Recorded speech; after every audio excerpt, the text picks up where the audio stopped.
Červená barva. Hvězdičky. Dej si facku, ať nemusíš to říct. Tak, co se týče mocensky, tak jak to bylo pořešeno? No, zrušily se ty strany sami sebe. Takže no, sami sebe zrušili nějakým způsobem komunisti, Pavle, děje se něco. Zrušili je komunisti, způsobem monopol komunistické strany, takže jediná politická strana, a to už jsou komunisti, všechny odpůrce likvidují. Co dál? Národnění.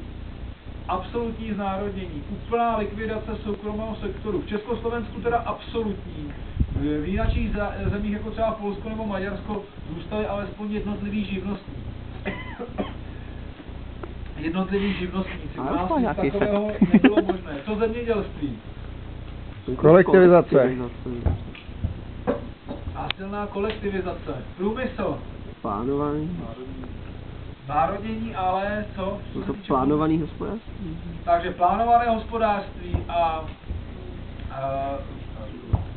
těžký průmysl. Proč těžký průmysl? Proč přechází země východního bloku na těžký průmysl?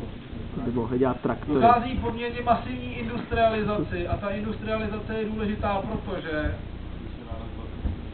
přesně tak, protože dochází k posílení zbrojní výroby bez pochyby a k tomu je potřeba hodně elektrické energie, to znamená dochází výstavby elektráren a tak dále a tak dále. A elektrárny potřebují uhlí, to znamená poměrně velmi masivní industrializace.